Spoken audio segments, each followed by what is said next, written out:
नमस्कार मित्रों, आप देख रहे हैं 24 समय न्यूज। मैं हूं अमरजीत निषाद। सूरत आरटीआई कार्यकर्ता दीपक पटेल को मिली जान से मारने की धमकी।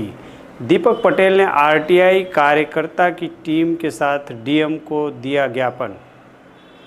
सूरत में एक विवादित जमीन की आरटीआई के माध्यम से खुलासा करने वाले दीपक पटेल को असामाजिक तत्वों के द्वारा जान से मारने की मिली थी धमकी, जिसको लेकर आरटीआई कार्यकर्ता की पूरी टीम ने सूरत ही नहीं पूरे गुजरात में मामलतदार और डीएम को आवेदन पत्र सौंपा। वहीं पूरे गुजरात में आरटीआई कार्यकर्ताओं के ऊपर हो रहे जानलेवा हमले में कई कार्यकर्ताओं को अपने जान से हाथ धोना पड़ा है, जिसे देखते हुए गुजरात के सभी आरटीआई कार्यकर्ताओं ने इस घटना से डीएम को अवगत कराया, जिसकी जानकारी दीपक भाई पटेल ने विस्तार से दी। मारू नाम दीपक भाई रणछोड़ पटेल, निवृत्त शिक्षक ने आरटीआई कार्यकर्ता। सर, आज मारा जीवने जोखम ऊभું કર્યું છે તલાટી સાહેબે। તાંતી થયા ગામ, તાલુકો પલસાણા, જિલ્લો સુરત। મેં ત્યાં એક મારી ફરિયાદ આપેલી સાહેબ કે મને આ ગેરકાયદેસર નાળું બનાવેલું છે અને સરકારી જમીનનું દબાણ કરીને વજન કાંટો બનાવેલો છે।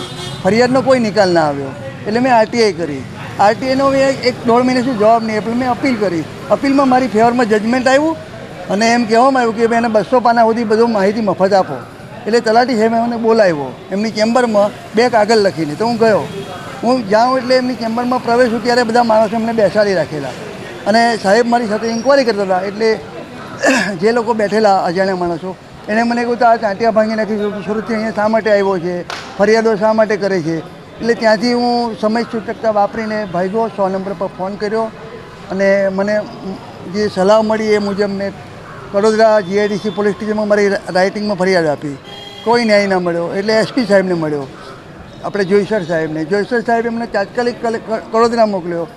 મારું નિવેદન લેવામાં આવ્યું, આખો દિવસ બેસાડીને આજ દિન સુધી મને ન્યાય મળ્યો નથી। મારા જીવને જોખમ ઊભું થયું એટલે આજે અમે જિલ્લા કલેક્ટર સાહેબ, આપણા મેજિસ્ટ્રેટ સાહેબને એક વિનંતી કરવા લેખિત વિનંતી આપી મેં મારા મિત્રોએ। અને એ જ રીતે આખા રાજ્યમાં આ જ સમયે તમામ મામલતદારને, તમામ કલેક્ટરને આવેદનપત્ર આપવામાં આવ્યું છે।